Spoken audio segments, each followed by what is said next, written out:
कल्पना कीजिए एक ऐसा दृश्य जहां सुबह सुबह शादी के बाराती बनकर कुछ लोग एक बड़े नेता के घर पहुंचते हैं। लेकिन ये बाराती नहीं बल्कि आयकर विभाग के अधिकारी है जो छापेमारी करने आए हैं। जी हां, हम बात कर रहे हैं उत्तर प्रदेश के बलिया जिले से बहुजन समाज पार्टी के इकलौते विधायक उमाशंकर सिंह की। एक कैंसर से जूझते बीमार शख्स पर अचानक रेड, और वो भी योगी आदित्यनाथ की भाजपा सरकार के राज में। क्या ये न्याय है या राजनीतिक साजिश? उमाशंकर सिंह कौन है? वे उत्तर प्रदेश के बलिया जिले की रसड़ा विधानसभा सीट से बहुजन समाज पार्टी यानी बीएसपी के इकलौते वर्तमान विधायक है।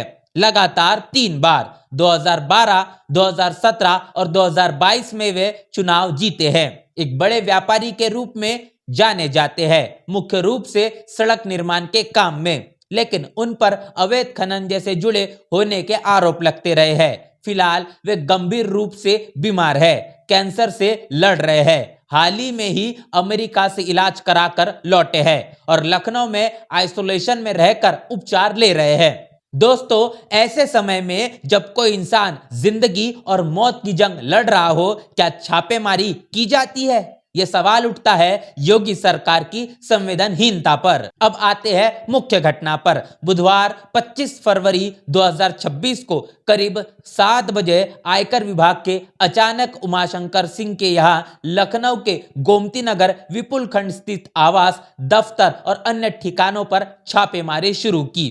टीम में 50 से ज्यादा अधिकारी थे और पुलिस बल भी साथ था। सबसे हैरान करने वाली बात, वे बाराती बनकर आए, गाड़ियों पर शादी के स्टिकर लगाकर, ताकि कोई शक न हो। यह छापेमारी एक साथ 15 से ज्यादा ठिकानों पर हुई, जैसे लखनऊ, बलिया, सोनभद्र, प्रयागराज, वाराणसी, कौशाम्बी आदि।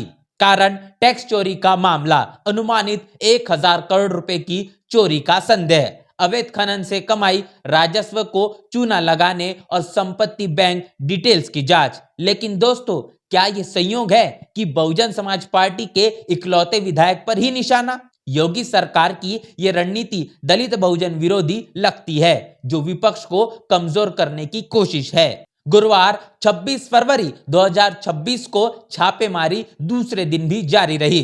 करीब 30 घंटे से ज्यादा चली। लखनऊ के आवास और दफ्तर पर तलाशी पूरी हो गई, लेकिन बलिया, सोनभद्र, कौशाम्बी जैसे जगहों पर कार्रवाई अब भी चल रही है। अब तक क्या क्या बरामद हुआ? विभिन्न रिपोर्ट्स के मुताबिक 10 से 11 करोड़ रुपए नगद कैश, कुछ में 3 करोड़ रुपए से शुरू होकर 11 करोड़ तक बताया गया। इसके अलावा महंगी घड़ियां, सोना, चांदी, कीमती जेवर, महत्वपूर्ण दस्तावेज जैसे संपत्ति paper, bank account, locker records, कंपनियों के दस्तावेज और इलेक्ट्रॉनिक डिवाइस जैसे मोबाइल, लैपटॉप, कंप्यूटर जब्त किए गए। लेकिन ध्यान दे, 1000 करोड़ की अवैध संपत्ति का दावा अब भी झूठा साबित रहा है। आयकर विभाग ने कोई आधिकारिक बयान नहीं दिया और कोई गिरफ्तारी नहीं हुई। राजनीतिक विश्लेषकों का कहना है कि यह सब योगी सरकार की मिलीभगत से हो रहा है, जहां विपक्षी नेताओं को परेशान किया जाता है। इस खबर पर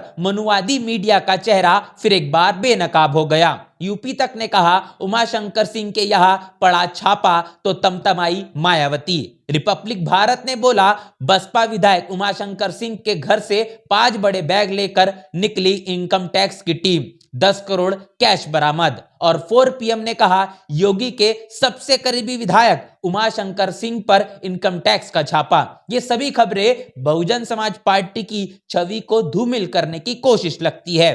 दोस्तों, मीडिया को भाजपा सरकार कंट्रोल करती है और ये झूठी अफवाह फैलाकर विपक्ष को बदनाम कर रही है।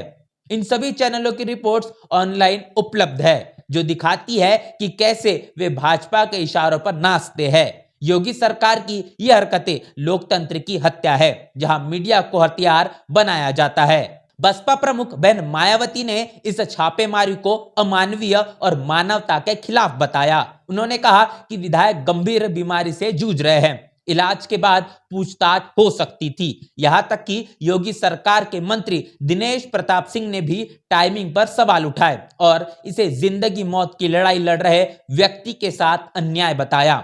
सपा के अखिलेश यादव ने भी टाइमिंग पर सवाल किए। उमाशंकर सिंह के पुत्र प्रिंस युकेश सिंह ने सोशल मीडिया पर कहा कि परिवार और कर्मचारी पूरी तरह सहयोग कर रहे हैं। पिता स्वस्थ है और दवाइयों का ध्यान रखते हुए जांच में मदद कर रहे हैं और यह रेड आज तीसरे दिन भी जारी है। यह प्रतिक्रियाएं दिखाती है कि रेड राजनीतिक है, लेकिन योगी सरकार चुप है। क्यों? क्योंकि उनकी ये साजिश है जो बहुजन समाज पार्टी को खत्म करने की कोशिश रही है। उत्तर प्रदेश में होने वाले 2027 के विधानसभा चुनाव से पहले ये छापेमारी भाजपा के डर और बहुजन समाज पार्टी के मजबूती का संदेश देती है। अब बात योगी आदित्यनाथ के भाजपा सरकार की। यह सरकार कितनी संवेदनहीन है कि एक कैंसर पीड़ित जिंदगी बचाने की लड़ाई लड़ते व्यक्ति पर रेड डालती है। क्या इलाज के बाद जांच नहीं हो सकती थी? यह टाइमिंग संदिग्ध है। बहुजन समाज पार्टी के इकलौते विधायक को निशाना बनाकर विपक्ष को कमजोर करना। भाजपा के अपने नेता ऐसे मामलों में बच निकलते हैं। योगी सरकार दलित बहुजन विरोधी है, मीडिया को कंट्रोल करके झूठ फैलाती है। उत्तर प्रदेश में अपराध बढ़ रहे हैं, लेकिन सरकार विपक्ष पर रेड डालकर ध्यान भटकाती है। क्या यह लोकतंत्र है? पिछले सालों में भाजपा ने कितने विपक्षी नेताओं पर सीबीआई, ईडी, आईटी का इस्तेमाल किया? यह सब राजनीतिक हथियार है। दोस्तों, यह मामला राजनीतिक हलकों में काफी गर्मा रहा है, क्योंकि उमाशंकर सिंह बहुजन समाज पार्टी के मजबूत नेता है, लेकिन उन पर लगाया गया 1000 करोड़ का दावा झूठा साबित हो रहा है, जो साजिश की पुष्टि करता है। इस पूरे वीडियो को लेकर आपकी क्या राय है, आपकी क्या प्रतिक्रिया, लिखकर कमेंट बॉक्स में जरूर बताएं। बने रहे नेशनल चौपाल के साथ, मिलते हैं वीडियो में, तब तक के लिए जय भीम, जय भारत। बहुजन समाज की हर खबर पाने के लिए चैनल को सब्सक्राइब करें, लाइक करें, शेयर करें। नेशनल चौपाल को बचाने के लिए ज्वाइन बटन क्लिक करके चैनल की सदस्यता लें और चैनल को आर्थिक मदद करें।